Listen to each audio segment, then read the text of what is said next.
decía, ustedes seguramente conocen muchas cosas que tengan que ver con la operación con vectores, porque seguro que ya lo han visto en matemática, en alguna matemática, las magnitudes vectoriales. Es exactamente lo mismo, no hay nada nuevo, seguramente que inclusive es mucho menos de lo que ustedes han visto, pero sí para nosotros en física es importante porque, como les decía recién, todas las magnitudes físicas, las que son objetivo del estudio de la física, se pueden dividir en dos tipos, en magnitudes escalares y vectoriales. Entonces, en el caso de las magnitudes vectoriales, que son muchas, ahora las vamos a ver, la parte matemática le sacamos bastante el jugo, porque nos hace falta muchas herramientas de la matemática de vectores para entender muchos fenómenos físicos. Así que es un tema importantísimo. Voy a empezar ya para que no estar diciendo lo mismo que después vamos a ver en las diapositivas.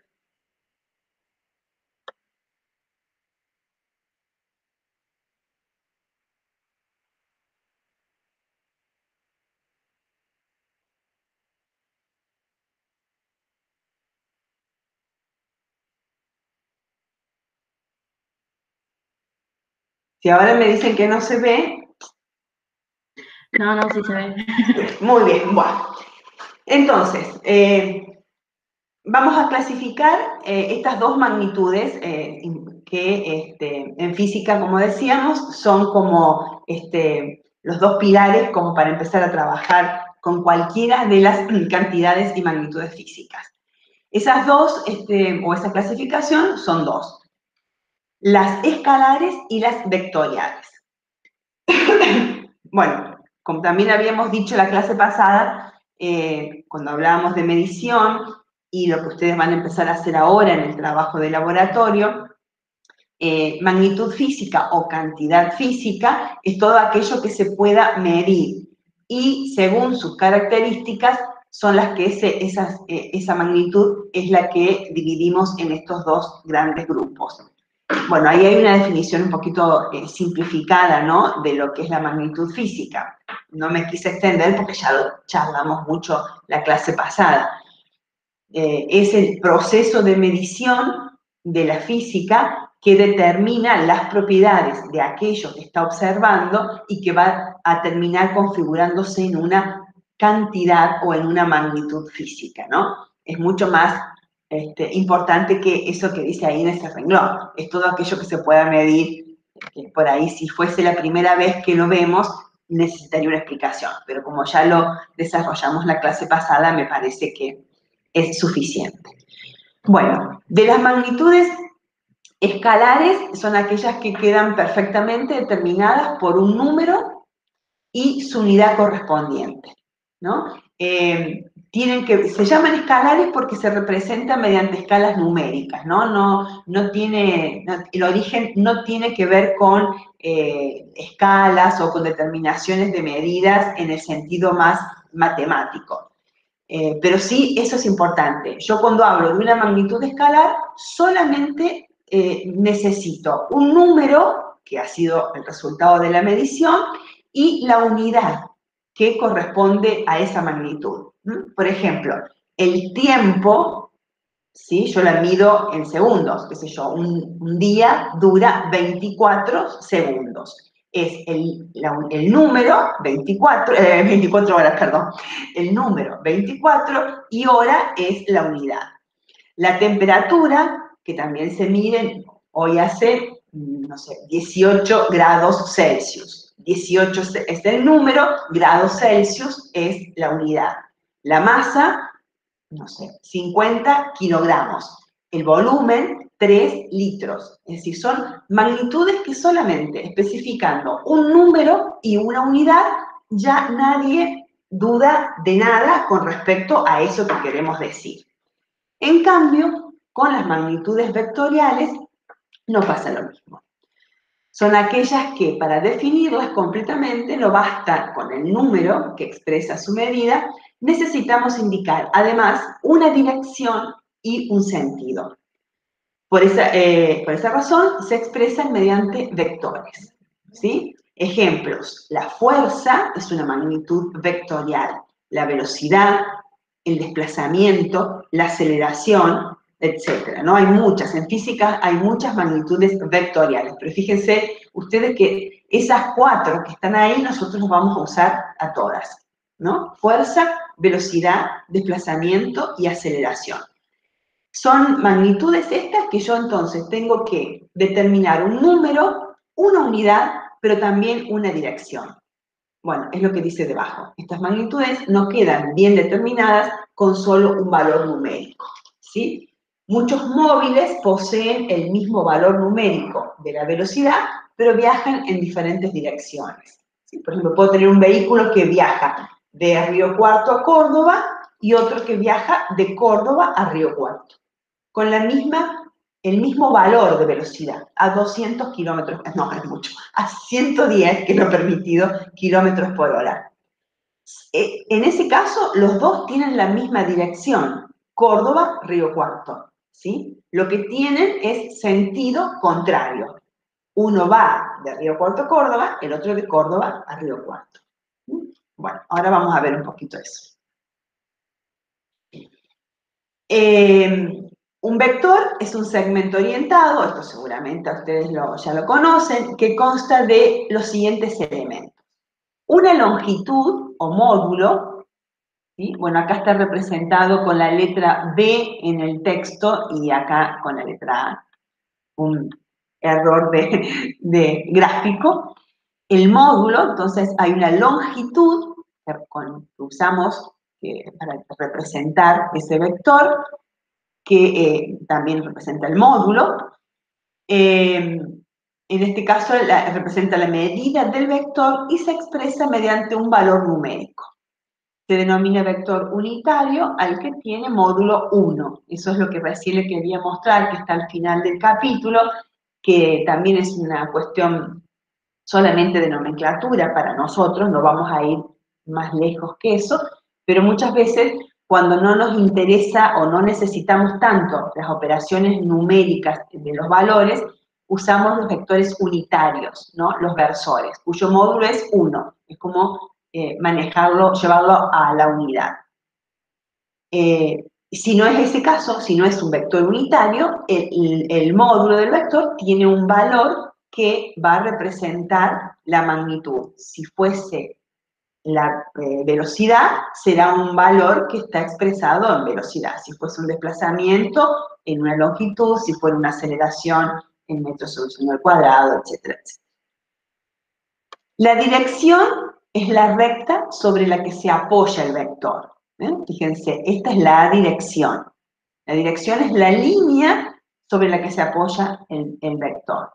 Y el sentido está indicado por la flecha entre las dos posibles direcciones. O sea, la flecha, el sentido de la punta de la flecha, es la que me determina el sentido.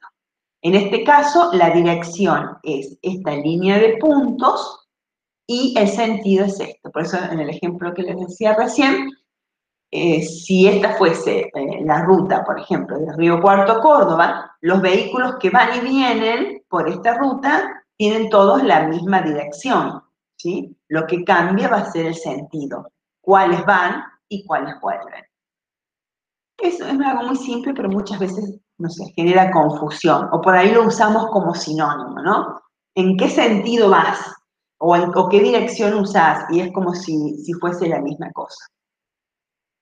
Y el origen o punto donde comienza el vector, bueno, que en este caso no está marcado, pero es el inicio del vector. Esos son los elementos de un vector que seguramente ustedes ya conocen y que nosotros los necesitamos para dibujar. De todos modos, cuando hacemos gráficamente cálculos entre vectores o el método analítico, usamos estas reglas de manera integrada, es bastante más simple.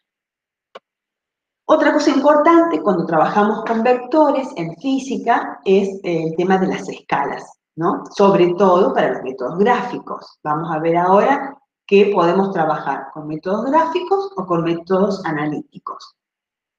Con un método analítico en realidad es uno solo. Entonces, bueno, cuando es gráficamente tenemos que tener en cuenta una escala. ¿Por qué? Porque, bueno, el valor final que obtengamos va a depender de eso. Estos son ejemplos de escalas, dos ejemplos de distintas escalas. Acá hay un vector dibujado, fíjense que está expresado en kilómetro por hora. O sea, estas dimensiones, longitud sobre tiempo, me está determinando la magnitud física, velocidad. ¿Sí? ¿Se acuerdan cuando decíamos en la clase pasada?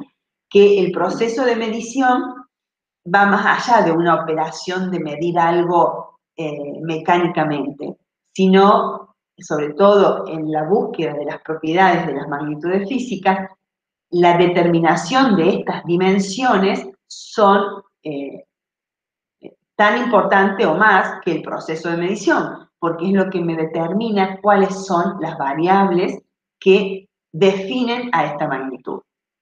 Esto que está acá, esta expresión de un valor, en realidad, si yo la miro detenidamente, es una definición. Me está definiendo a la velocidad. Me está diciendo que la velocidad es el cociente entre una distancia, kilómetros, sobre un tiempo, hora. El hecho de dividir kilómetros sobre hora me da el dato de la velocidad. ¿Mm? A eso apuntamos cuando decimos de toda la importancia que tiene el proceso de medición y inclusive yo podría hacer otra pregunta más, que es lo que ustedes van a empezar a trabajar en este práctico y en lo siguiente. ¿Y con qué se midió esto? ¿Con qué aparato se midió? ¿Cuál es la precisión para que me dé este número 3 y no me dé 3,25 o 29,055 kilómetros por hora? Entonces, según la exactitud, según la precisión, según los aparatos de medición con los que yo voy trabajando para determinar este valor, eso es lo que me va determinando la precisión en el valor, ¿no? Y así es como la física y la ciencia en general va progresando. Cuando hay algo que no le permite medir con cierta exactitud o con cierta precisión alguna magnitud física, necesita de nuevos instrumentos, de nuevos sistemas de medición más sofisticados, y así van apareciendo cosas nuevas, se van descubriendo otras variables, se van redefiniendo conceptos. Fíjense, así de simple, en ese caminito simple, ese es el progreso de la ciencia.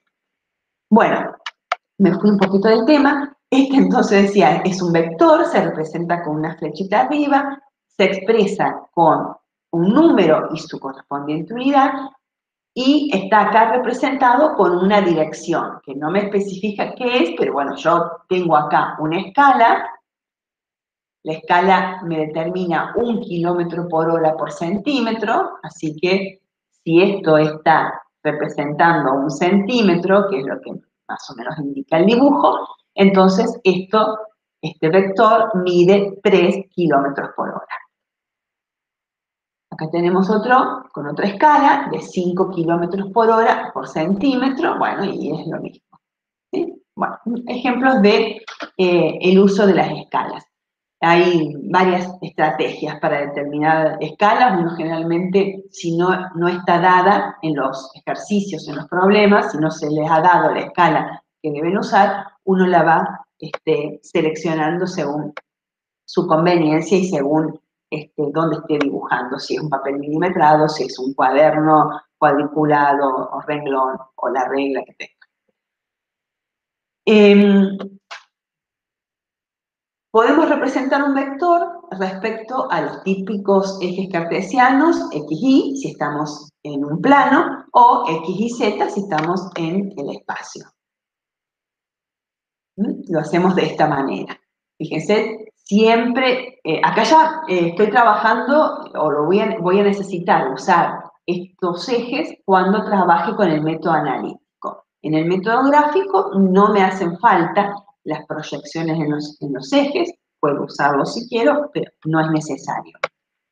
Pero si voy a trabajar con el método analítico, sí o sí tengo que hacer esto.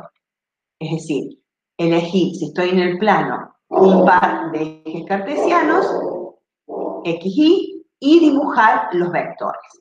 Fíjense acá el vector, que podría ser un desplazamiento, o una velocidad, o una aceleración, es el vector A, ¿sí? Que forma un ángulo alfa con el eje X. ¿Sí?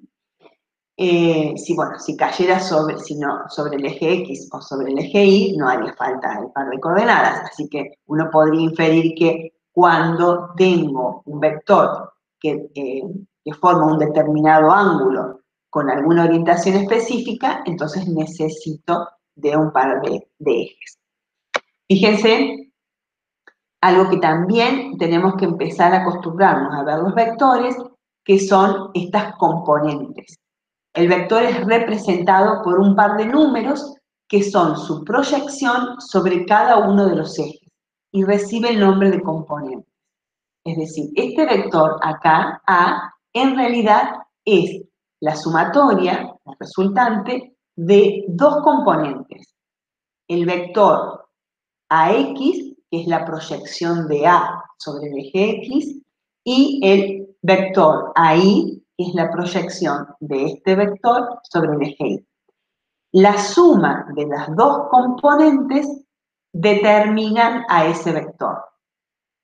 En los problemas, por ejemplo, de física que van a tener que resolver ustedes, yo puedo trabajar con este vector, si es el vector dado, o puedo trabajar con sus componentes, porque el significado de este vector es que el efecto que produzca este vector es exactamente el mismo que el que producen sus dos componentes.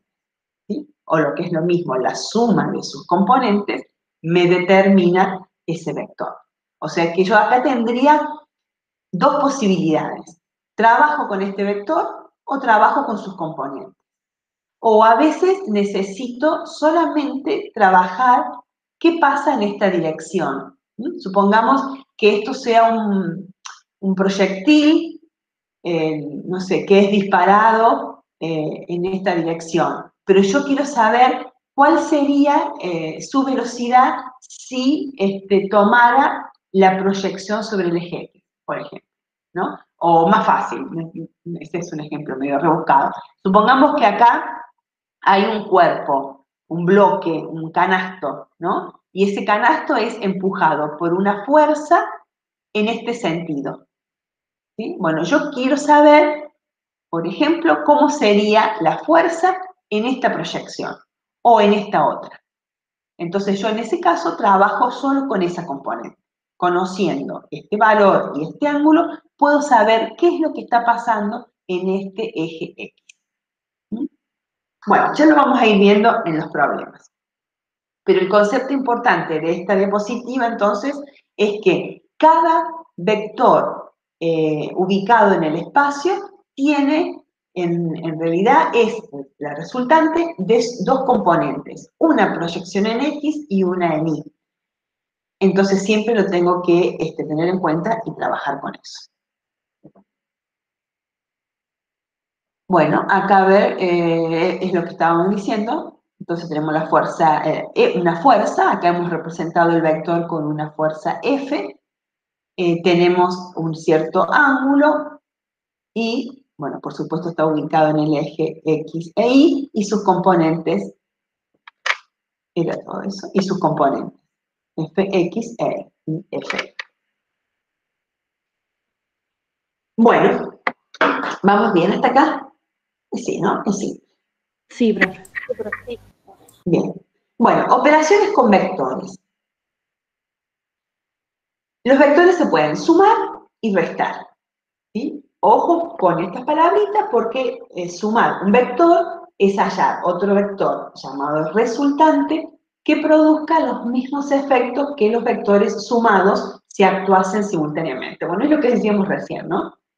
O sea, cuando yo hablo, y eso lo van a usar mucho en física, cuando yo busco la resultante de dos o tres vectores, lo que estoy buscando es la suma o la resta, o sea, las operaciones algebraicas que pueda hacer con esos vectores. Esa va a ser la resultante.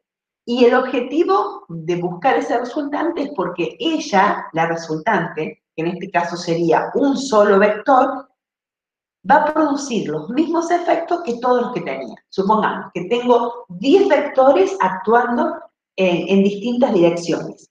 Después vamos a ver que hay dos métodos para trabajar, pero tengo 10 vectores que apuntan, que están, por ejemplo, tirando de distintas cuerdas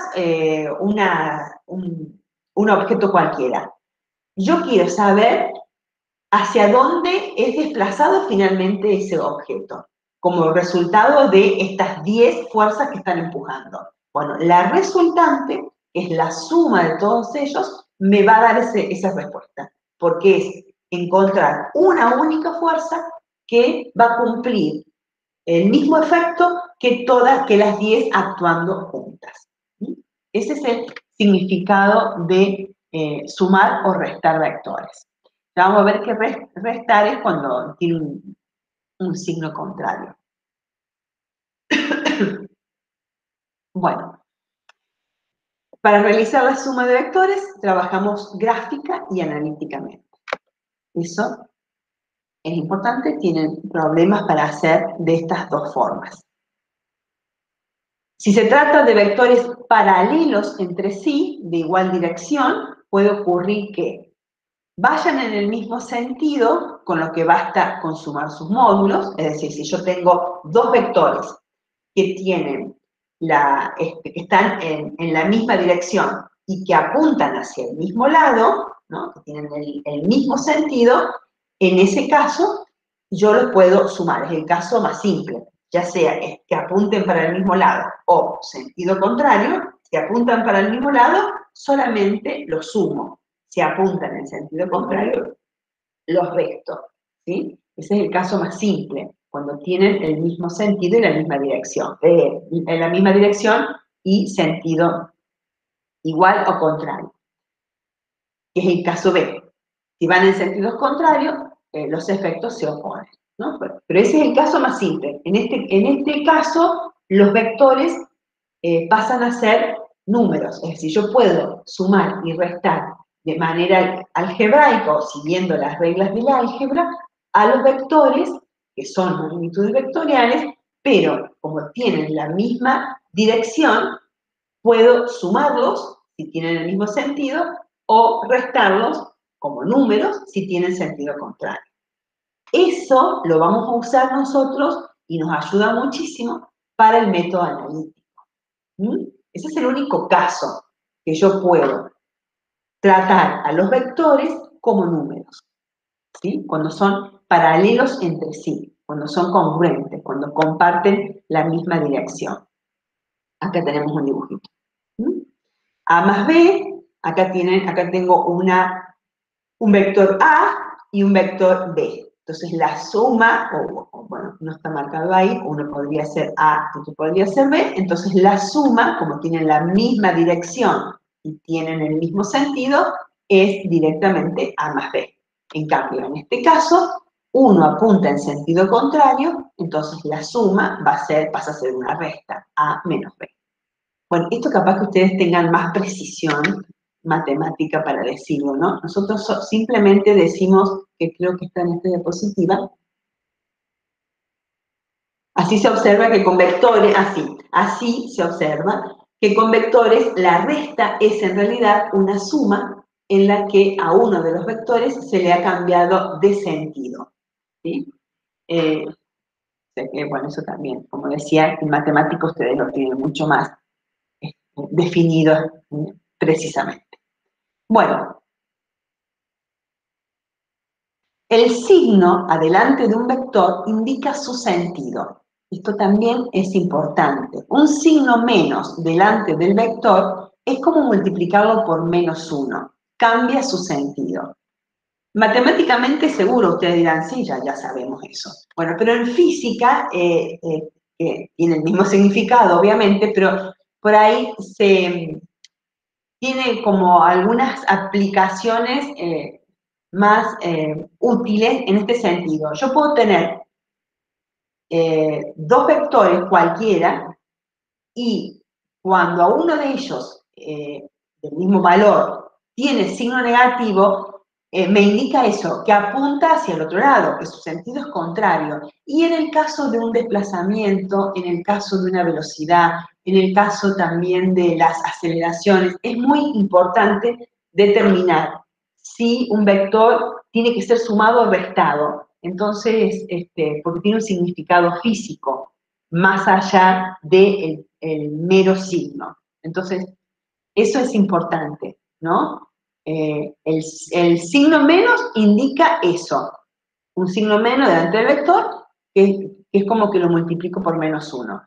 Pero el hecho de que cambie su sentido en física, muchas veces nos van a ver en los problemas, tiene una importancia adicional, ¿no? Podemos, por ejemplo, analizar la caída de los cuerpos. Por ejemplo, si yo lanzo un cuerpo hacia arriba, esto ya lo vamos a ver más adelante, pero si yo lanzo un cuerpo hacia arriba, su velocidad va disminuyendo. Y cuando empieza a caer, supongan que sube hasta que se detiene y después empieza a caer. Cuando empieza a caer, su velocidad va aumentando. La magnitud en la que va disminuyendo su velocidad en la subida es exactamente igual que la cantidad que va ganando al caer. Bueno, todo eso lo representamos cambiando el sentido a los vectores, al vector velocidad. Entonces, eso es muy importante, lo usamos mucho, le sacamos mucho provecho a eso. Pero bueno, después lo vamos a ir viendo. Bueno, eso es, hasta ahí, es si son vectores que tienen la misma dirección, ¿no? Repito por las dudas. Si yo tengo vectores colineales o paralelos, es decir, que tienen la misma dirección, los puedo tratar como números. Puedo sumarlos o restarlos según las reglas del álgebra. Los voy a sumar si tienen el mismo sentido y los voy a restar si tienen signo contrario. ¿Mm? Perfecto, ese es el caso más simple. Si no, si se trata de vectores, esto que tengo acá remarcado, si se trata de vectores perpendiculares entre sí, es más fácil tanto la suma como la resta, ya que se sigue la regla del paralelogramo, y el teorema de Pitágoras para hacer los cálculos. Vamos a ver. Si yo tengo un vector, por ejemplo, el vector A y el vector B, que son perpendiculares, entonces, que también este es un caso bastante simple, si lo vamos a ubicar en complejidad, digamos, lo más simple sería que fueran colineales, que fueran paralelos. El caso que le sigue sería este, que fuesen perpendiculares. Entonces, en este caso, yo lo que hago es, para encontrar la suma entre el vector A y el vector B, es usar la regla del paralelogramo, que es construir con estos dos vectores, los dos ubicados desde un punto que comparten el origen, trazar las paralelas a ellos, construir un paralelogramo, y entonces la diagonal es la suma de estos dos vectores, ¿no? Que por Pitágoras después voy a encontrar ese valor con esta expresión. ¿Sí? Supongo que tanto la regla del paralelogramo como el teorema de Pitágoras ustedes ya lo conocen. Bueno, esto también lo usamos mucho. ¿Sí? Una forma de encontrar la resultante, ¿no? Entonces, este vector es la resultante de estos dos. El efecto de este vector es exactamente el mismo que estos dos actuando. Es decir, si acá tengo una silla y yo empujo para allá y una compañera empuja para acá, el movimiento de la silla es hacia allá.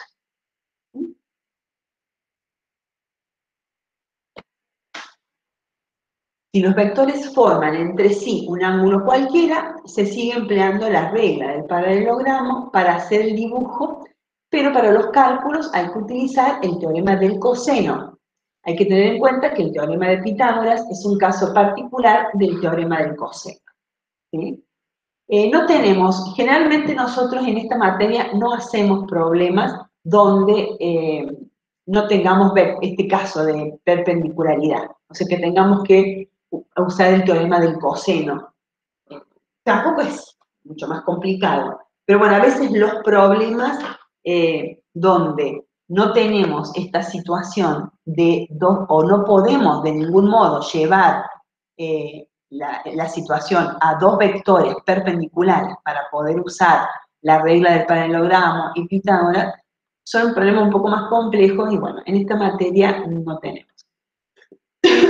Pero bueno, ustedes lo deben conocer, ¿no? El teorema del coseno en ese caso.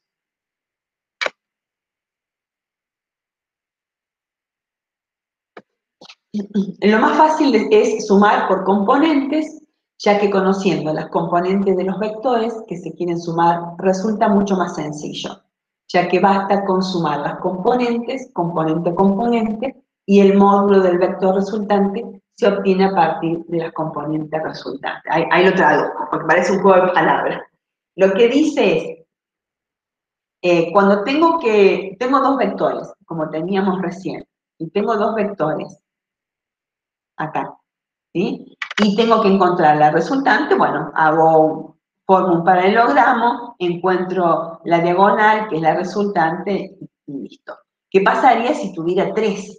Bueno, entonces tendría que, una vez que hice la resultante entre A y B, me olvido de estas dos y me quedo con la resultante. Entonces al tercer vector lo dibujo, supónganse que estuviera por esta parte, en esta zona, entonces vuelvo a hacer lo mismo, pero ahora con la resultante de A y B y el nuevo vector.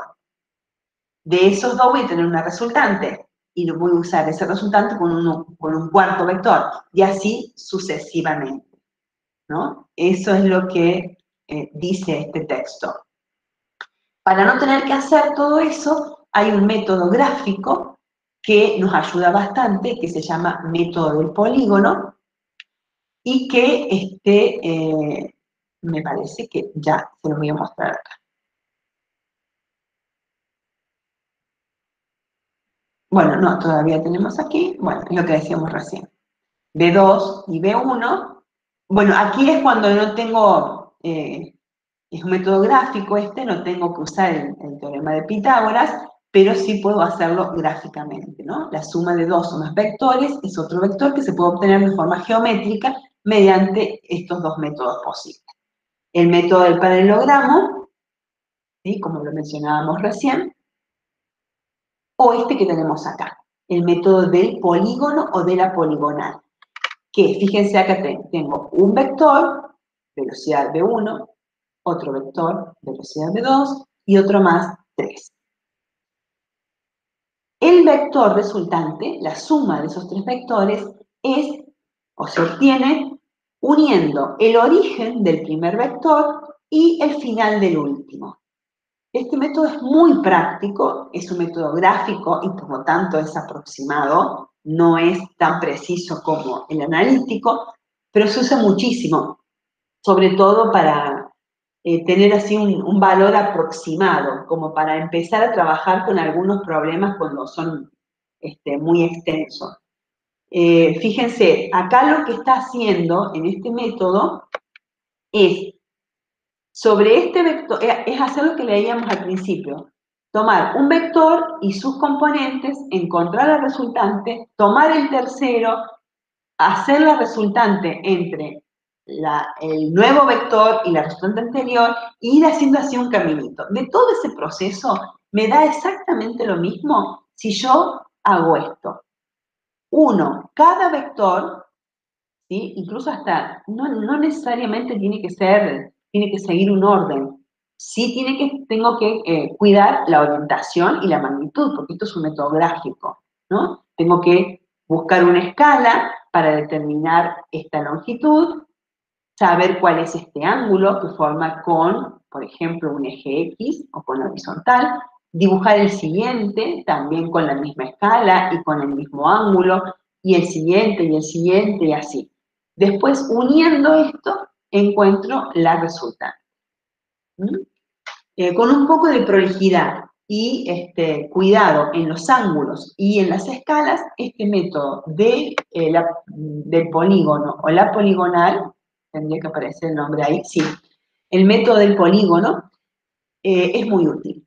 Se sitúan sucesivamente el origen de un vector en el extremo del siguiente, y bueno, y así yo no puedo seguir leyendo porque tengo la ventana de compartir y no veo, pero dice lo que acabo de decir, ¿no? Y así se va encontrando el... A ver si lo voy a ocultar total ahora. Ahí está. El vector resultante se obtiene uniendo el origen del primero con el extremo del último. ¿Sí? Entonces, decíamos, por si lo perdimos en la charla, cuando tengo que sumar para encontrar el resultante de vectores, yo tengo métodos gráficos y analíticos. Del método gráfico son estos dos. El método del paralelogramo, que si son perpendiculares o no, no importa, yo lo puedo usar igual en este caso porque es gráfico. Lo que voy a hacer es dibujar los vectores, trazar un paralelogramo, buscar una escala. Entonces, con la misma regla con la que he medido este vector y este otro, vengo y mido su diagonal. Y respetando la misma escala, obtendré B1 más B2. Ese es el método que uso cuando tengo dos vectores, B1 y B2. Si tengo más de dos, entonces uso este método, el método del polígono, que también es usar una escala correcta, tratar de ubicar estos ángulos según algún sistema de referencia. Por ejemplo, algo muy útil es marcar un eje, un par de ejes cartesianos acá, entonces voy a ir midiendo los ángulos. Después vuelvo a marcar un par de ejes cartesianos acá para medir el ángulo de este. Y lo mismo con este. Luego mido con la misma regla que he efectuado las mediciones de B1, B2 y B3 y usando la misma escala este vector y obtengo la suma. ¿Sí? Y acá debo tener otro dibujito. Método del polígono, ¿sí? Así, voy dibujando y la resultante es esa. ¿Sí? Es muy lindo hacer esto. Creo que no tienen un problema que diga en la guía 2 hacer por el método del polígono, pero sí tienen un ejemplo de un GPS que las va a invitar a hacer usar este método. Bueno, vamos a ver dos ejemplos que los tienen en el teórico, en este PDF que les dije, así que los vamos a charlar después. En todo caso, si tienen alguna duda, anótenla. Si tenemos tiempo al final, lo vemos en la pizarra, y si no, están resueltos en el texto, en el PDF. Porque los problemas que van a hacer en la guía 2 son de este tipo. Son 4 problemas, creo, así, de cálculos de resultantes de vectores. El ejemplo 1.2 dice, supongamos que dos tractores, dos camiones, dos autos tiran simultáneamente de un árbol con fuerzas de F1, fíjense cómo vamos representando la fuerza, con una flechita arriba, igual a 1500 kilogramos fuerza. Ahora vamos a hacer un altito ahí. En dirección este, ¿sí? Fíjense, ahí está todos los datos de una magnitud vectorial. F1 igual a 1500, el número, kilogramos fuerza, su unidad, en dirección este. Y F2 igual a 2500 kilogramos fuerza en dirección nor-noreste. ¿Mm? Esas son dos magnitudes vectoriales. Si yo no hubiera puesto en qué dirección están actuando, no podría hacer nada. Bueno, pero antes de ver el dibujo, yo tengo acá otra diapositiva, esta, que se acuerdan cuando en el tema anterior vimos una tablita como esta, donde teníamos la magnitud y habíamos definido las fundamentales como longitud, masa y tiempo, y en el sistema internacional cuáles eran las unidades en las que se medían, en el sistema CGS, en el técnico y en el inglés. Era una tablita amarilla que tenían en las diapositivas anteriores. Bueno, ahora le agregamos otra magnitud más, fuerza. ¿Mm? La tablita que tenían ustedes era longitud, masa y tiempo. Eran las 3 unidades fundamentales. ¿Se acuerdan? Que eran unidades que no necesitaban de otras para su definición. Ahora yo puse esta agregada, la fuerza, que después la vamos a estudiar, pero porque van a tener que resolver el problema con fuerza como ejemplo de magnitudes vectoriales, y entonces se les va a hacer lío con las unidades si no las conocen. La fuerza es otra magnitud, no es fundamental, ¿sí? Porque para definirla vamos a necesitar de otras, pero no importa, no es el tema que nos ocupa ahora. Si esto, en el sistema internacional, su unidad es el Newton, y en el sistema CGS se llama DINA, y en el técnico se llama kilogramo fuerza, ¿sí? Y en el inglés libra, que casi no la usamos. Pero ahora en el ejemplo que teníamos recién, la unidad estaba dada en kilogramo fuerza, ¿sí? Los que más usamos nosotros son Newton y kilogramo fuerza. También en DINA, cuando veamos presiones, algo de fluidos, pero las más usadas son estas dos. Por las dudas, acá tienen una copia en la última hoja del capítulo este que les estoy diciendo que tienen para teoría en PDF, tienen ustedes alguna mención en cuanto a las unidades de fuerza. A ver, vamos a leer algunas cositas breves, como para que les quede claro, nada más. Si no, no van a eh, saber después cuando usen o se les va a complicar. Nosotros, a ver si soy clara, el tema de fuerza es una magnitud física que tiene casi un capítulo aparte. Esto lo vamos a estudiar aparte, el tema de la fuerza, cuando veamos las leyes de Newton. Pero nos hace falta ahora, como ejemplo de magnitud vectorial, sus unidades. Y tiene algunos vericuetos ahí para medir. Por ejemplo, en el sistema técnico se escoge la fuerza como patrón en lugar de masa. La unidad de medida, el kilogramo fuerza o kilopondio, este que estamos usando nosotros ahora de ejemplo, hace mención a esto. Un kilogramo fuerza es el peso del kilogramo masa, patrón o kilogramo estándar, en un lugar donde la aceleración que produce la gravedad de la Tierra es de 9,8 metros sobre segundo, a nivel del mar y a 45 grados de latitud. A lo mejor esto lo han visto en el secundario. O sea, si yo tengo, ¿qué es el kilogramo fuerza? Es la masa esta que usamos como estándar, que definíamos la clase pasada, eso que tiene una masa de 1 kilogramo y que está sometida a efectos de la fuerza de la gravedad, que vale 9,8 metros sobre segundo al cuadrado en nuestra zona, porque es un valor que depende en qué punto del planeta estemos. Entonces, tomando como un valor constante de 9,8 metros sobre segundo al cuadrado, y tomando 1 kilogramo de masa de medida, a eso le vamos a llamar kilogramo fuerza, ¿sí? Eso es lo que se usa en el técnico. En el MKS, en razón a la segunda ley de Newton, que discutiremos más adelante, la fuerza se mide en masa, la aceleración de la gravedad en metros sobre segundos al cuadrado, y a esa cantidad se le llama Newton. En consecuencia, si la aceleración vale 9,8 metros sobre segundos al cuadrado, el kilogramo masa puede pesar o bien 1 kilogramo fuerza o bien 9,8 newton, ¿sí? Según que elija.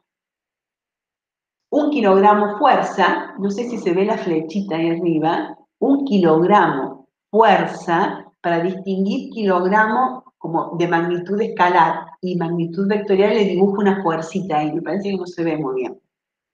1 kilogramo fuerza es igual a 9,8 newton. ¿Mm? No se haga mucho lío porque después lo van a empezar a usar, lo van a entender mejor cuando veamos el tema. Lo que tienen que tomar ahora es que si estoy usando una magnitud vectorial, fuerza concretamente, puedo usar kilogramo fuerza como unidades y eso corresponde al sistema técnico. O puedo usar Newton y eso corresponde al sistema internacional. ¿Qué diferencia hay entre los dos? En la definición. Los dos corresponden a la masa que se utiliza como estándar, como patrón, pero a qué aceleración de la gravedad voy a estar considerando. ¿Sí? Después lo vamos a ver con más detenimiento y no importa ahora, en este capítulo, más teoría que eso. Solamente que yo puedo usar kilogramos fuerza o Newton, o puedo usar Dina, si estoy en el CGS, que ahí, fíjense, un Newton es 10 a las 5 dinas, porque la gravedad se mide en centímetros, entonces son 980 centímetros, entonces me da un valor más grande. ¿Mm? Bueno, espero que no, volvamos a lo de recién. No se les haya hecho lío.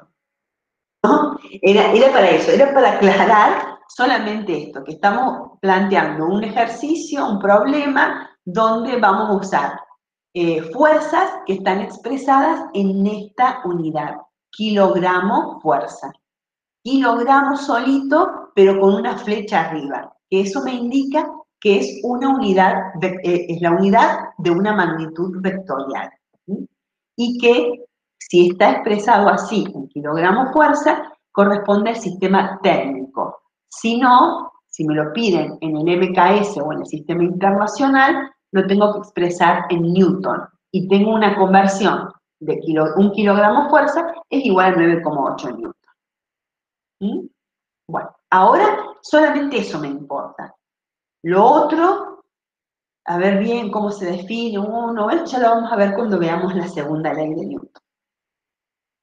Entonces, fíjense, si este es el problema, acá tengo que elegir una escala, o me es dada 500 kilogramos fuerzas por centímetros, entonces elijo como eje cartesiano, ya elijo XY, pero le pongo puntos cardinales, porque las orientaciones que me han dado son con respecto a eso. Fíjense, F1 son 1500 kilogramos en dirección este. ¿Qué significa esto? Que si elijo al eje X como el este, bueno, entonces F1 va a caer sobre el este. Y F2, 2500 kilogramos fuerza en dirección nor-noreste. El norte es este, el este es este.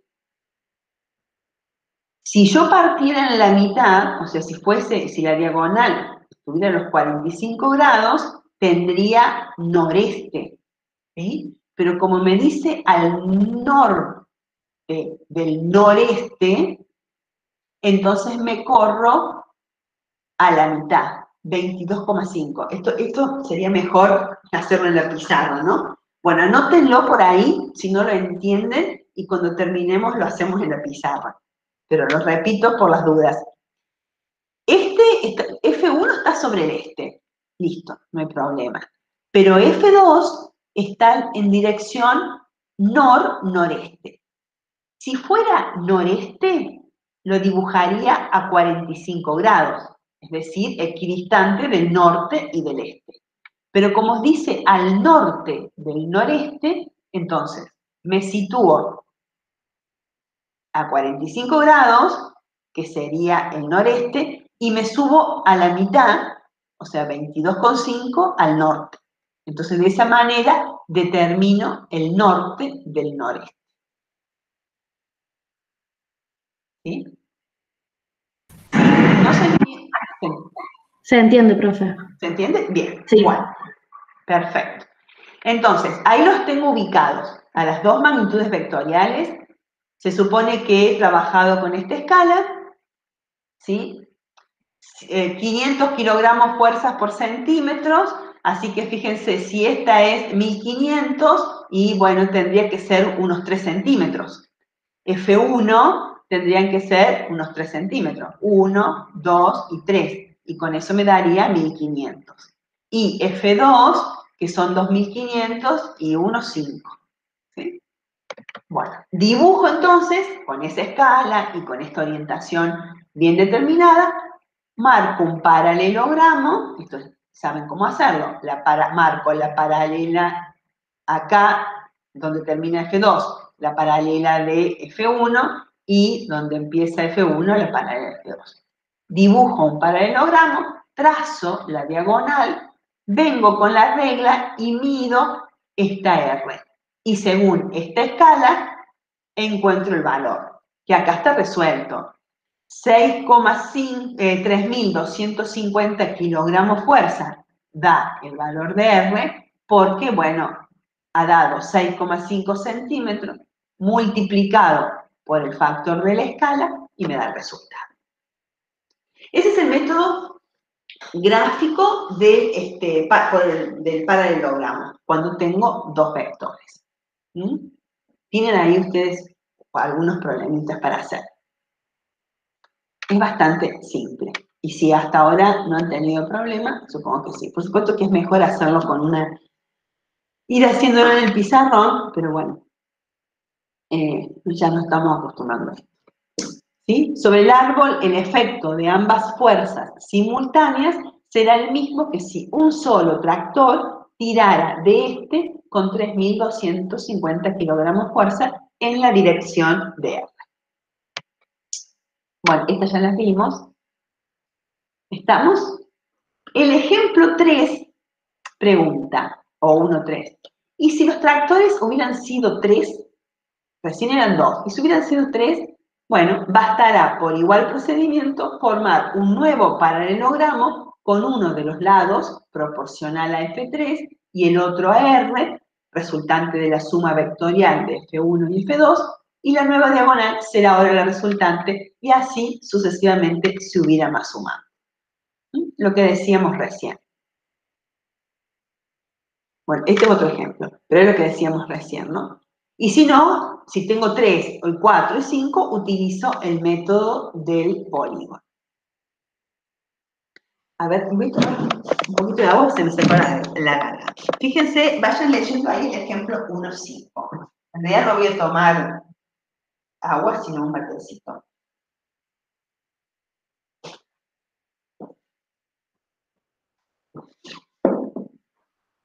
Ejemplo 1.5. Dice, imagine que deseamos que el árbol de nuestro ejemplo anterior caiga hacia el norte y que debido a la disposición de galpones, casas aguadas o cualquier otro obstáculo, las direcciones en que pueden tirar los tractores sean M y N. O sea, acá tenemos muchos tractores y árboles, porque se supone que queremos trabajar con fuerzas muy grandes, ¿no?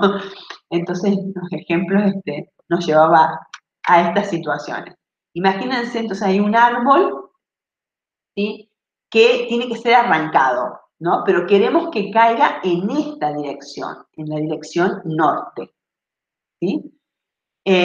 Como hay muchos obstáculos, la dirección no se puede tirar directamente por ahí. O sea, no es simple, no es posible agarrar un tractor y tirar y que se traslade en dirección norte. No se puede eso. Entonces, lo que sí se puede hacer es tirar en la dirección M o tirar en la dirección N. ¿Sí? Porque imagínense que acá hay casas, galpones, edificios, lo que sea, entonces no se puede tirar directamente en la dirección norte. Entonces sí, con algunos cálculos puedo prever que si la dirección FM, esta, donde está aplicado el vector FM, esta dirección M, y esta N, ¿sí?, sobre estas dos direcciones se aplican determinadas fuerzas que tendré que calcular, yo puedo lograr, según estos valores, que la resultante sea esta, una fuerza que permita arrancar el árbol y que caiga en esta dirección y no en cualquier otra, no en esta, ni esta, ni ninguna otra. ¿Sí? Esto es un ejemplo como para entender la importancia de lo que estamos diciendo. El efecto de este vector es exactamente igual a la suma de estos dos. Así que si yo tiro de acá y tiro de allá, con un determinado ángulo, puedo hacer todas las pruebas posibles para que el resultado sea esta dirección. ¿Mm?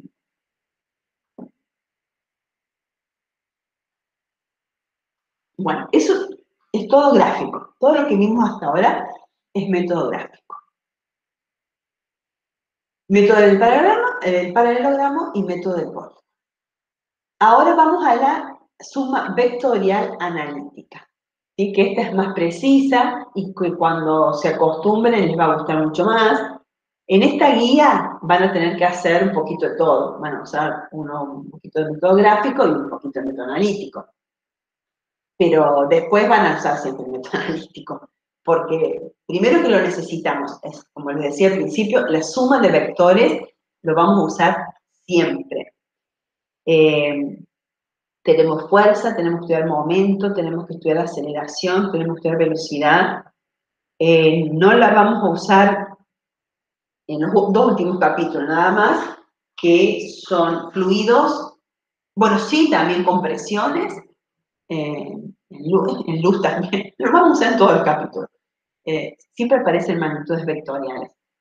Pero el método analítico que vamos a ver ahora es el proceso de sumar 3, 4, 5 vectores por el método analítico, que les va a gustar. Pero además lo que les quiero decir es que hay muchos problemas que se resuelven después con la misma técnica del método analítico, pero sin la necesidad de hacer toda la suma. A veces trabajamos con nada más que con alguna componente, pero eso lo podemos hacer gracias a que manejamos el método analítico. Entonces, lo van a incorporar, solitas lo van a incorporar. Solitas digo porque somos todas mujeres, ¿no? Osvaldo no está. Lo van a ir incorporando y es más fácil, y además está bien que lo hagan así porque es más preciso que el gráfico que es aproximado. Bueno, entonces, suma vectorial analítica. Consideremos un vector A que forma un cierto ángulo alfa con la horizontal. Si trazamos rectas paralelas a X e Y por el extremo de A, encontraremos las componentes AX y AY. Esto ya lo dijimos, pero esto sí o sí hay que hacerlo y tenerlo en cuenta en el método analítico, porque lo que vamos a hacer en el método analítico es usar la ventaja que decíamos recién de poder sumar algebraicamente, es decir, poder trabajar con vectores como si fuesen números, solamente cuando son colineales. Entonces lo que vamos a hacer en el método analítico es transformar todos los vectores en componentes colineales para que podamos sumarlos como números, ¿no? Ese sería en resumen el método vectorial analítico, la suma vectorial analítica.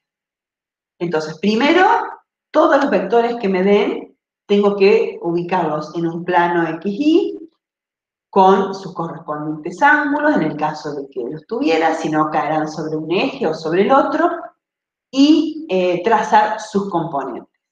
Acá tracé la componente AI, o sea, la componente de A sobre el eje Y, y acá la componente AX. Luego lo que voy a hacer es trabajar con un poquito de trigonometría. Voy a definir las componentes, por ejemplo, la componente, ¿qué definimos primero? Ahí. La componente en Y, que llamamos A sub I, la voy a definir como usando la función trigonométrica seno. El seno de este ángulo es el cateto opuesto, ¿sí?, sobre la hipotenusa. Usando esta definición de la función seno, yo sé que el cateto opuesto, este que tengo acá, es la componente que estoy buscando, ¿sí? Entonces de ahí voy a despejar. Ahí va a ser A seno de alfa. Y lo mismo para el caso de la componente en X. AX, la componente en X, es el cateto adyacente del ángulo. Entonces la función que voy a usar para definirlo va a estar dada por el coseno de alfa. Entonces de ahí de espejo AX. Conclusión. En un sistema como el que teníamos recién, donde el vector está en un plano XY y el eje X es horizontal, y yo puedo determinar que el seno de alfa es AI sobre A y el coseno es AX sobre A, yo entonces defino de esta manera las componentes de cada uno de estos vectores, de este vector. Si ahora tenemos varios vectores, como por ejemplo A, B, C y D, podemos encontrar las componentes de todos ellos en las direcciones X e Y.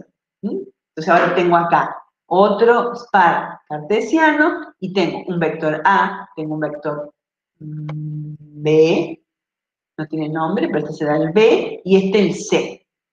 Alfa es el ángulo que forma A con el eje X, gamma el que forma C con el eje menos X, y beta el que forma este vector B. ¿Qué hago con todos estos vectores? Acá tengo 3, podría tener 4, 5. Voy encontrando todas las componentes, por ejemplo, en el eje X positivo voy a tener la componente de AX, la componente de A. En el eje X negativo voy a tener la componente de C y voy a tener la componente de B. Entonces voy a tener todas las componentes, o sea, 3 vectores colineales, todos sobre el eje Y. Entonces me va a quedar solamente la preocupación de sumarlos. Si todos tienen el mismo sentido, los sumo. Si no, tendré que restar los que tienen sentido contrario, como pasa acá. Tendré un vector para este lado y 2 para allá. Entonces, este será positivo y estos 2 negativos. Es lo que está intentando representar acá. Bueno, no tengo paciencia, chicas, para leer lo que viene en la diapositiva. Ya dije lo que está ahí. Todas las componentes que caen sobre el eje X podemos sumarlas como números. Las que apuntan hacia la derecha serán positivas por encontrarse sobre el semieje positivo de las X, y las que apuntan hacia la izquierda serán negativas. Igual procedimiento utilizaremos con las componentes de Y. ¿Sí?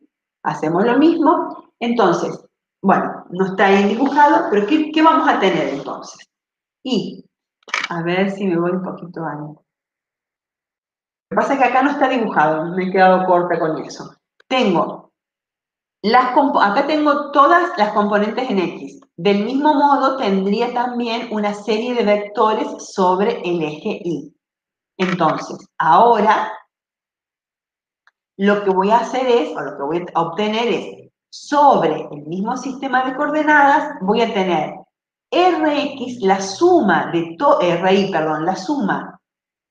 todas las componentes en Y y de todas las componentes en X. Esta va a ser la suma, Rx, de todas las componentes en X. Y esta va a ser la suma de todas las componentes en Y. Entonces ahora transformé todo el problema en uno más simple. Ahora solamente voy a tener que usar Pitágoras, trazar un paralelogramo, y la resultante va a estar dada por esta expresión. Bueno, acá tenemos lo que decía recién. Acá voy a tener la resultante, o sea, R va a ser igual a la raíz cuadrada de... La raíz cuadrada de Rx cuadrado, de este lado, de este cateto, más Ri al cuadrado, que sería este cateto, ¿no? La hipotenusa al cuadrado es igual a la suma de los cuadrados de cada uno de sus catetos. ¿Sí? De esa manera obtengo el valor de R. ¿Qué me falta por definir? Y me falta el valor, la posición. O sea, si yo hubiera llegado en un problema hasta este cálculo y digo, bueno, ¿se acuerdan? Tenía 3 vectores. Tenía 3 vectores. Los descompuse en sus componentes en X y en Y. Sumé acá todas las componentes, AX, BX, CX, BX. De todo, eso es una suma algebraica, porque todas estas eran colineales.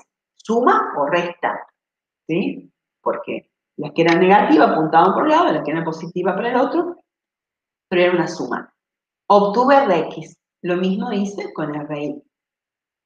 Ahora, por Pitágoras, obtengo el valor de R. Pero solamente si llego hasta ahí tendría un número. Eso no me define correctamente a la resultante, que es una magnitud vectorial. ¿Qué me está faltando? Y me falta el ángulo, determinar este ángulo, θ. Y para eso uso la función trigonométrica tangente. Tangente a la -1 de Ri sobre Rx me va a dar ese ángulo. Y de esa manera tengo ya toda la información. Y ese es el método analítico. ¿Mm? Ese es el método analítico.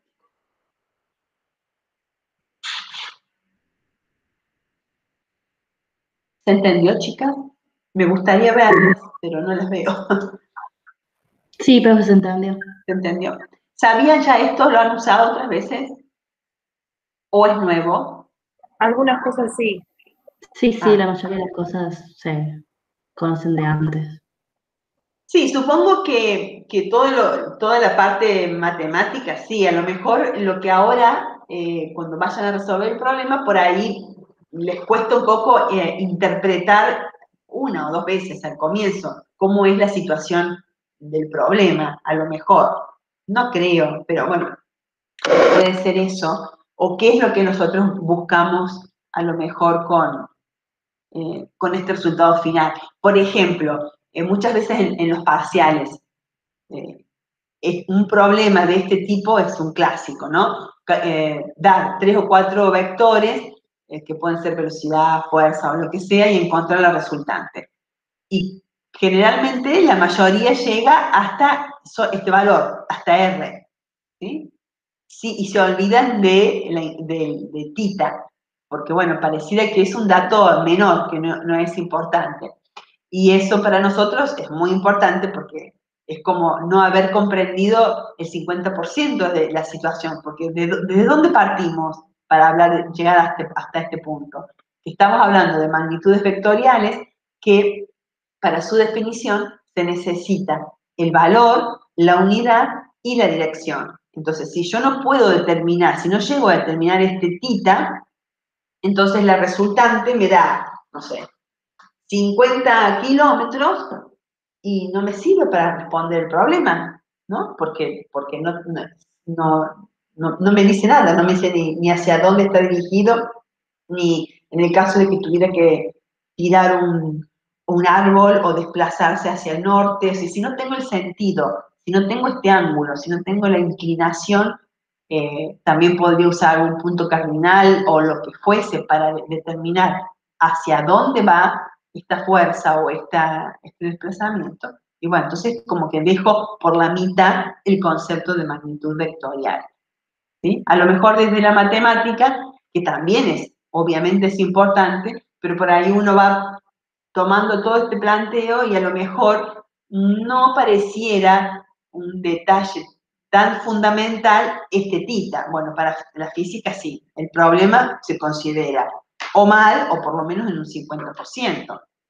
¿Sí? Bueno, a veces cosas como esas son las que remarcamos para que a ustedes les quede claro. Y fíjense miren, en y a ver, yo no sé si si ustedes lo pueden interpretar viendo ese dibujo. Dice, de un poste ubicado en O, este también es muy rural porque tiene este sentido. De un poste ubicado en el punto O sea, hay un poste acá enterrado, tiran 4 alambrados. O sea, hay 4 alambrados que están tirando de ese poste. F1, F2, F3 y F4. ¿Sí? O sea, hay acá algo que está siendo jalado, tironeado en todas estas direcciones. ¿Sí? Pregunta, calcular el módulo de la resultante, ¿en qué cuadrante está? Y el ángulo que forma con el eje de las X a los efectos de poder ubicar correctamente un puntal. ¿Sí? ¿Qué es un puntal? No sé si lo conocen, es en el caso de un poste, es otro poste o una varilla que se ubica en un punto estratégico, se entierra en un punto estratégico para soportar, para contrarrestar, más que soportar, para equilibrar la resultante de todas estas fuerzas que tiran hacia un lado.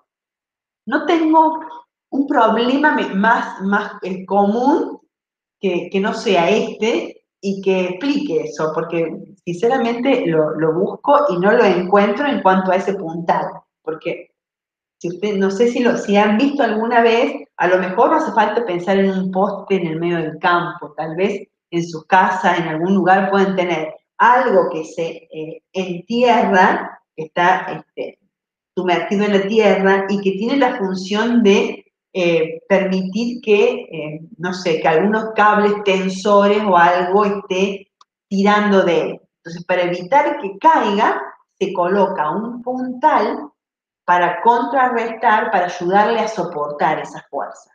¿Sí? Bueno, entonces, acá tengo, vuelvo a decir, una fuerza acá chiquita que tira, otra un poco más grande para allá, otra para acá y otra para acá. Habría que ver el resultado final de todas estas fuerzas, hacia dónde apunta la resultante. Bueno, acá ya está dibujado, así que no tiene sentido que se los oculten. Esta es la resultante. O sea, esta resultante es la fuerza sumatoria, la fuerza que suma a cada una de estas. Entonces, este poste que está acá sufre una fuerza hacia allá. Entonces, para evitar que se caiga, para que pueda soportar esa fuerza que necesariamente por algún motivo la tiene que hacer, se le coloca un puntal en sentido contrario. ¿Sí? Bueno, entonces, la pregunta es, ¿dónde se va a ubicar ese puntal? Entonces, para eso yo tengo que sumar, usar el método analítico, sumar todas estas componentes, o sea, dibujar primero la componente en X e Y de F1, la de F2, la de F3, la de F4, sumar las componentes en X, sumar las componentes en Y, utilizar Pitágoras y encontrar la resultante, su valor, y después encontrar el ángulo de esa resultante. Cuando encontré el ángulo de esa resultante, ya la tengo a ella totalmente definida, ¿sí? Entonces, ¿qué me queda por hacer? Bueno, ahí tienen los cálculos. A ver si tenemos el puntal. No, no lo tenemos. Ahí tienen todos los cálculos. ¿Sí? Pero una vez que encontré la resultante con su respectivo ángulo, entonces, como la pregunta era, ¿dónde va a ir el puntal? Bueno, también me preguntan qué cuadrante. Bueno, en ese cuadrante, esa también es otra forma de dar la dirección en el método analítico, ¿no? Poder determinar en qué cuadrante está, más allá del ángulo. Entonces, para que este poste permanezca quieto y cumpla con su función, el puntal tiene que ejercer una fuerza exactamente igual que la resultante, pero en sentido contrario, o sea, va a seguir, voy marcándolo acá, mira, va a seguir la misma dirección, ¿sí? O sea, va a estar apuntando, va a estar en el cuarto cuadrante, formando el mismo ángulo, ¿sí? Pero en este cuadrante, con el mismo valor, pero en sentido contrario. Ese es el sentido de encontrar la fuerza resultante con esta pregunta, ¿no? Si acá hay 4 fuerzas actuando y una resultante que las iguala a todas ellas, para evitar que esa fuerza rompa el equilibrio del poste, yo tengo que contrarrestarla con una fuerza igual, pero de sentido contrario. En la misma dirección, pero de sentido contrario. ¿Sí? Acá están todos los cálculos. A ver si, por ejemplo, F1X, bueno, cuesta un poquito verlo porque no la tengo la figura acá, pero ven, voy escribiendo. Una forma es poner todas las componentes en X según la definición que dimos de componente, F1 coseno. ¿Quieren que lo hagamos después en el pizarrón? Me parece que si tenemos un ratito, sí. Pero bueno, lo terminamos de leer y después hacemos 2 o 3 pasitos en el pizarrón. Acá están calculadas las componentes. F1 por el coseno de 0, ¿se acuerdan que F1 estaba sobre el eje X? Entonces el ángulo que forma es de 0 con respecto al eje X. El coseno de 0 es 1, entonces me queda igual a F1, que era su valor. A veces cuando las fuerzas que caen sobre el eje, también podemos, en vez de estar calculando la componente con su ecuación, la fuerza que cae sobre toda ella de lleno sobre un eje es ella misma. Entonces directamente ponemos su valor. Después F2, fíjense acá, F3, no sé si lo recuerdan, estaba en el tercer cuadrante, ¿sí? Entonces, una forma de determinar el ángulo puede ser esta, 180 menos 30, y de ese modo me va a dar negativo. O sea, la componente en X es negativo. Pueden usar esto o directamente ponerlo ustedes al signo. Miren, graben eso y yo les muestro acá. ¿Ven? Una técnica que para mí me parece más útil es tomar todos los ejes, todos los ángulos, perdón, con respecto al eje X, ya sea positivo o negativo. Entonces, y en cada cuadrante. Por ejemplo, bueno, acá no tengo problema. Vamos a F3. F3, su componente en X va a ser F3 por el coseno, ¿sí?, del ángulo que forma con el eje X, que es alfa. Y alfa mide 30 grados. Entonces yo pongo F3, su componente es F3, coseno de 30. Y como está, yo sé, porque lo veo claramente, que esa componente va a caer sobre el eje X negativo, entonces yo le pongo arbitrariamente, digamos, el signo negativo, porque sé que cae sobre el eje X negativo. ¿Mm? Fíjense, y no hacer la suma. Es trivial esto, pero por ahí, no sé, a lo mejor ustedes, como les digo siempre, como son de matemática, no tienen problema en medir los ángulos en los cuadrantes. A veces a muchos estudiantes se les hace más lío, así que elijan. O sea, yo podría decir que F3, la componente de F3 es F3 por el coseno de 180 menos 30. ¿Sí? O directamente pongo 30 acá, perdón, 180 más, no, 180 más 30. O poner 30 y como no me va a dar negativo, porque estoy midiendo solamente el ángulo de este cuadrante, el signo negativo yo se lo pongo de antemano porque sé que cae sobre el eje X negativo. Fíjense acá, F4. F4 tiene 2 componentes negativas. Tiene la componente en X negativa y tiene la componente en Y negativa. ¿Sí? Entonces a mí me parece más simple quedarme en este cuadrante y decir, muy bien, la componente en X va a ser negativa porque está sobre el eje X negativo. Entonces es F4 por el coseno de, ¿cuánto vale beta? De 20. Es F4 coseno de 20, negativo. Y lo mismo para el eje Y. Es la componente en Y, F4 por el seno de 20, negativo. ¿Sí? Y me evito estar sumando y arrastrando los valores de los ángulos de todo el barrio. Bueno, eso como ustedes quieran. A mí me parece así más fácil.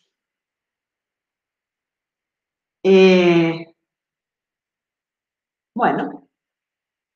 Y ahí están los cálculos que les decía, ahí están los valores, ¿ven? Ahí el positivo y negativo, y ya está.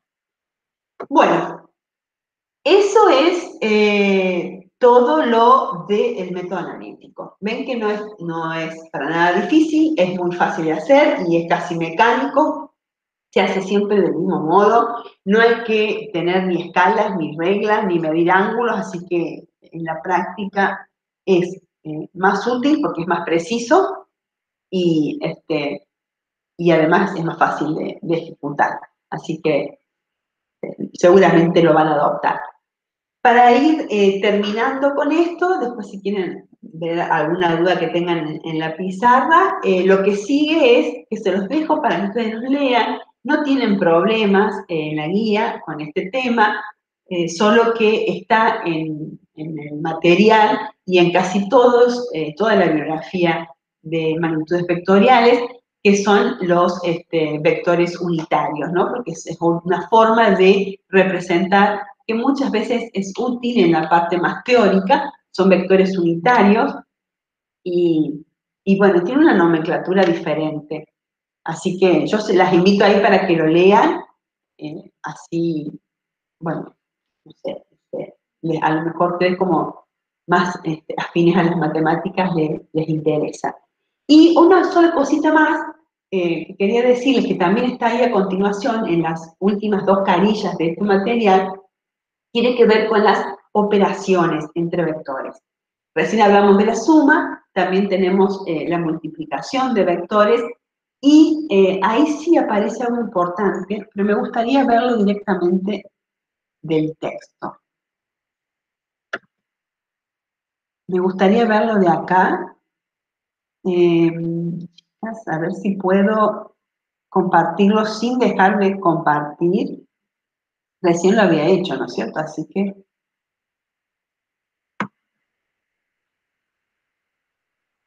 ya les pregunto si ustedes lo ven. Sí, acá. ¿Lo ven? Sí.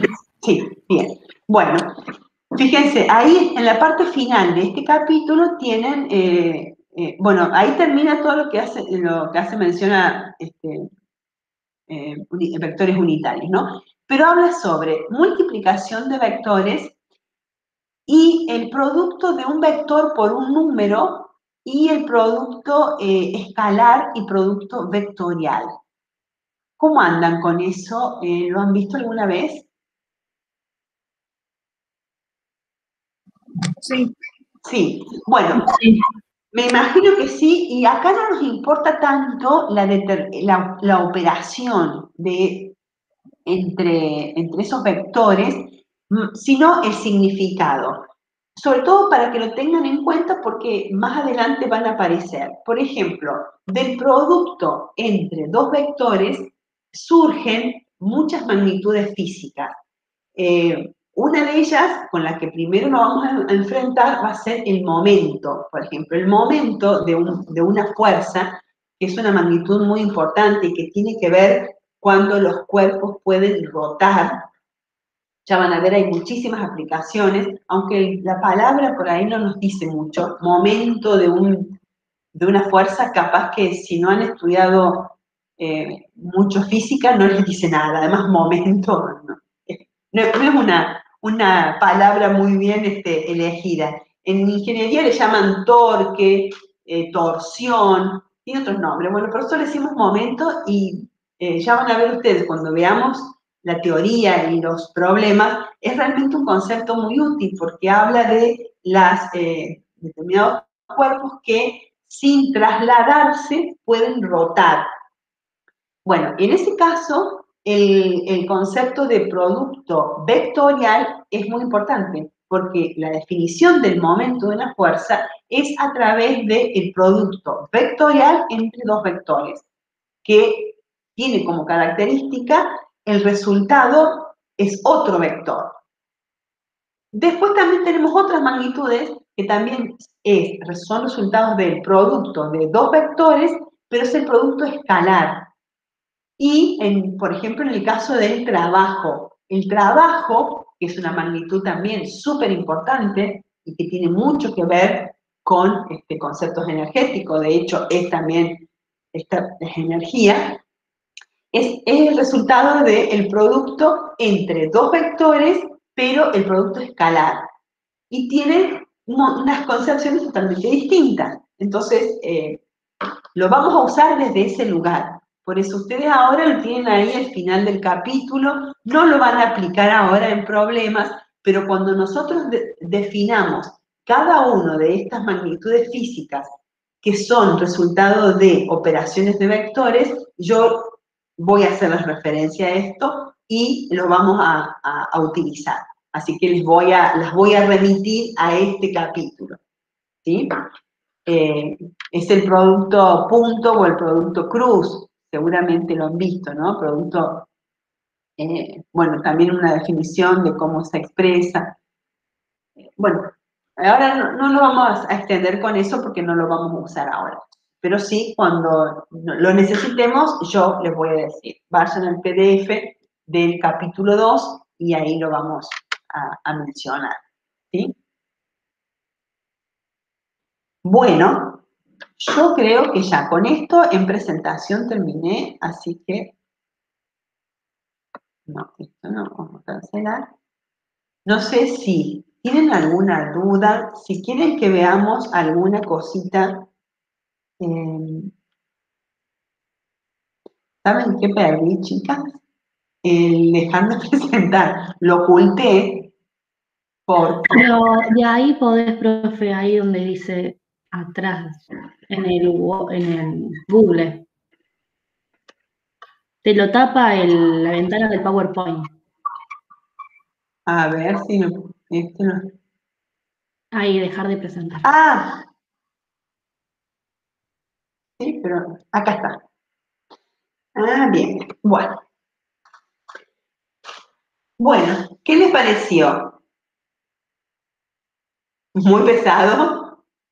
¿Muy aburrido? No, a mí me resultó fácil, o sea, entendible, me gustó. Bueno, me alegro. Sí, y cuando ahora hagan los problemas va a ser todavía más fácil. Los problemas son, no sé si tienen ahí la guía 2, pero si no después mírenla, son básicamente de estos ejemplos. Así que no creo que tengan problema. Si quieren que veamos algunas, pero sería más de lo mismo, pero hacer ese problema del cálculo de la fuerza resultante con las magnitudes, con las componentes, lo puedo hacer en la pizarra. Si no, ya terminamos. No sé, como ustedes quieran. O si tienen alguna duda, si ustedes quieren, yo pongo acá la pizarrita y hago un ejemplo. Si no, las dejo para que descansen 10 minutos antes de que empiecen con el... Han juntado todo el material que el maestro Matías les pidió. Frasquito, tubito, parecía la señorita de quinto... Voy a dejar de grabar porque me va a matar. Vamos a dejar de grabar. Si no me van a preguntar nada, yo dejo de grabar. No, por mí no sé las chicas. ¿No hay ninguna duda? No, profe, fue bastante claro. No, por lo menos entendió. Bueno, entonces...